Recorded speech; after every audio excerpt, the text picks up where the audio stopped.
आदरणीय स्वामी जी और भाई और बहनों, आप सबका अभिनंदन। स्वामी जी की बातें जब हम सुनते हैं तो प्रेरणा तो मिलती ही है, और उस प्रेरणा में थोड़े दो तीन चीज़ें मैं उसमें जोड़ना चाहता हूं आज आपके सामने। आज सुबह जो बात हुई अर्थशास्त्र की, जिसको स्वामी जी कहते हैं अनर्थशास्त्र, उसका मैं पहले तो एक आपके सामने चित्रण दूंगा। और दूसरी बात स्वामी जी ने कही थी कि जब चीन भारत में 80 किलोमीटर आ जाता है तो देश को चिंता होती है कि चीन इतनी दूर आ चुका है। उसके बारे में भी हम दूसरा देखते हैं कि आजकल हो क्या रहा है देश में।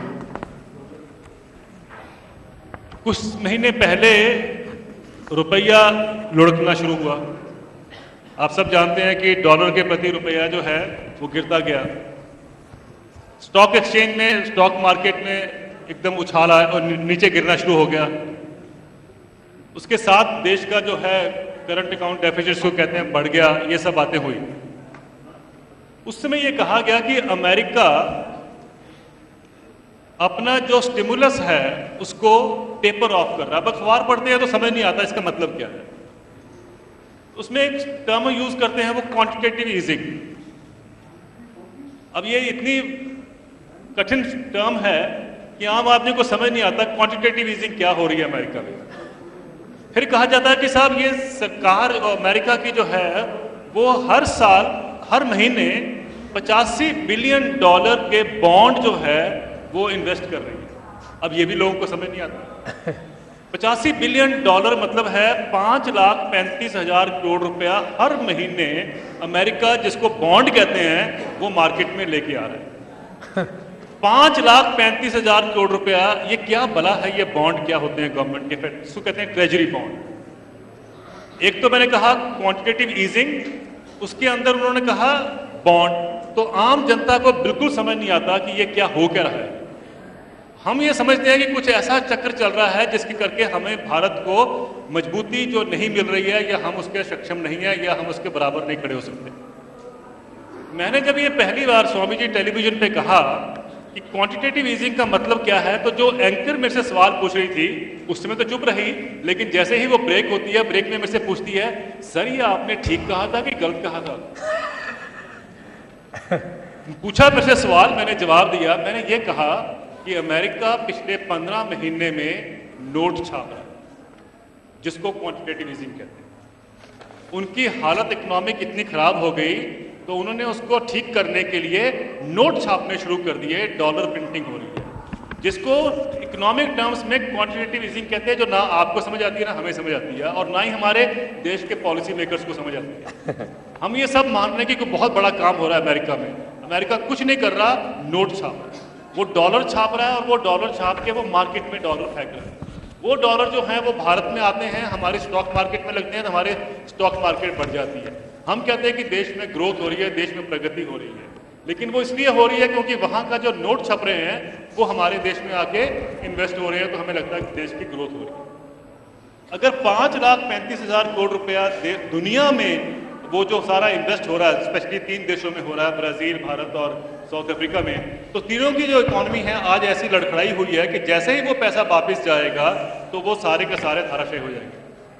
अब ये कहा जा रहा है कि भाई जनवरी से वो 10 बिलियन डॉलर कम छापना शुरू करेंगे। 10 बिलियन डॉलर मतलब हुआ 60,000 करोड़ रुपया वो कम नोट छापेंगे। उससे पहले ही कहते हैं ना, वहाँ अगर थोड़ा सा उनको जुकाम होता है तो यहाँ पर छींक आनी शुरू हो जाती है। तो भारत में सारी इकोनॉमी में अभी से छींक आनी शुरू हो गई है कि वो 60,000 करोड़ रुपये जो कम छापेंगे वो, और वो उसका भारत में क्या असर पड़ेगा। समझना हमें ये है कि एक देश दुनिया की सारी अर्थव्यवस्था को गड़बड़ा रहा है सिर्फ इसलिए क्योंकि वो नोट छापे, और जिसको हम लोग यहाँ पर जिस भाषा में कहते हैं क्वांटिटेटिव ईजिंग। तो ये जो एक भाषा का चक्र है, ये भी हमें समझना है। भाषा जो है ये बड़ी विचित्र भाषा जो यूज की जाती है। अगर तो गरीब आदमी को कुछ खाद्यान्न देने हैं, फूड सिक्योरिटी देनी है, राशन देना है, तो उसको हम कहते हैं सब्सिडी। जब आप अमीर आदमी को देते हो पैसा उसको इन्वेस्ट करने के लिए, तो कहते हैं ये इंसेंटिव है। यानी वो सब्सिडी आपके लिए होगी, वो बुरा शब्द है। सब कहा जाता है कि साहब ये पेट्रोल की कीमतों में सब्सिडी मिलती है, ये हटा लो ताकि महंगे हो जाएं। कहा जाता है कि साहब खाद्यान्न जो है उसमें सब्सिडी मिलती है, उसको हटा लो, सब्सिडी झूठ नहीं है तो महंगे हो जाएं। बस के किराए बढ़ रहे हैं, एलपीजी के किराए बढ़ रहे हैं, इसलिए बढ़ रहे हैं क्योंकि सब्सिडी हटानी है। सब्सिडी गरीबों से हटाते हैं तो सब लोग देश में कहते हैं कि बहुत अच्छी बात हो रही है, इनको ये डिजर्व नहीं करते, वेस्टफुल एक्सपेंडिचर। लेकिन जब वो अमीरों को देते हैं तो सब कहते हैं कि ये तो ग्रोथ के लिए है, इसकी बहुत जरूरत है देश को। और ये इसको हमें समझना है कि ये कैसे ये हमारी अर्थव्यवस्था को ये खराब कर रहे हैं। मुझे लगता है कि अगर अमेरिका में नोट छापने से ही सारी इकोनॉमी चलती है तो भारत को क्या, ये जो लोग हमारी सारी वहां से हमारी सोच आती है तो हम भारत में क्यों ना नोट छापना शुरू कर दें। अगर अमेरिका में नोट छापने ठीक है तो भारत में नोट छापने क्यों गलत है, ये हमें सवाल खड़ा करना चाहिए कहीं ना कहीं, क्योंकि हम समझते नहीं है, हमने कभी इस बात को उठाया नहीं तो इसमें देश में कभी चर्चा नहीं हुई। और मैं जानता हूं कि अगर स्वामी जी एक बार इस बात को उठाएंगे तो सबके कान जो हैं वो खड़े होते हैं और सरकारें भी चर्चा करती हैं उसकी।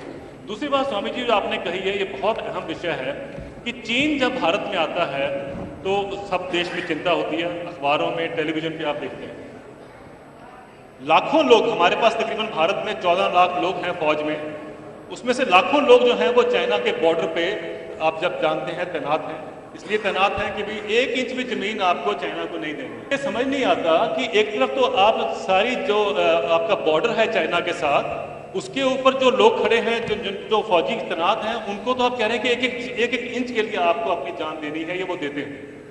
लेकिन आप यहाँ उनको बुला रहे हैं। हरियाणा का एक मंडल अभी गया चाइना में और चाइना से एक शिष्टमंडल भारत में आया।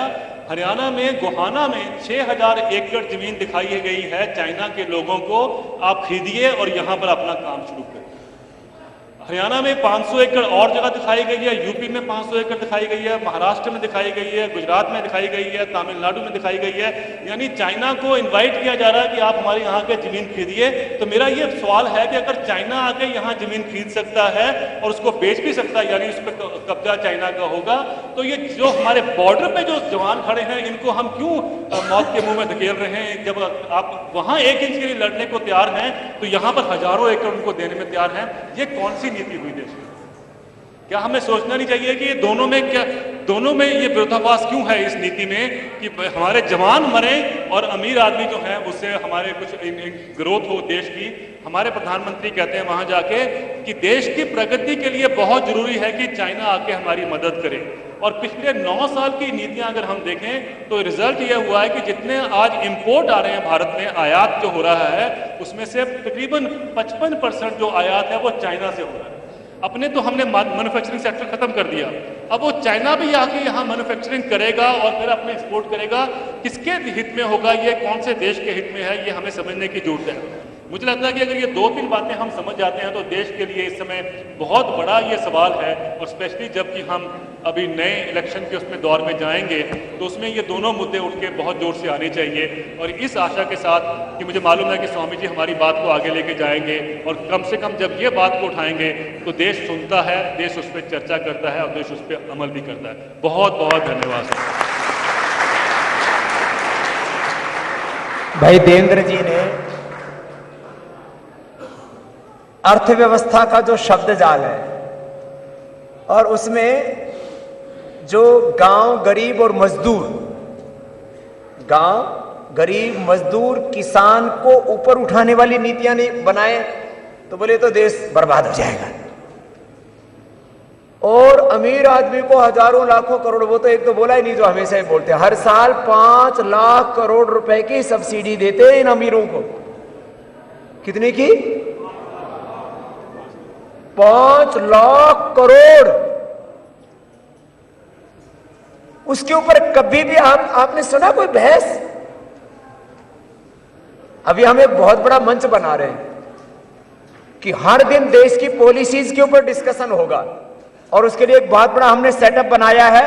और कोई नहीं दिखाएगा तो कोई बात नहीं, हम उसको आस्था पर दिखाएंगे।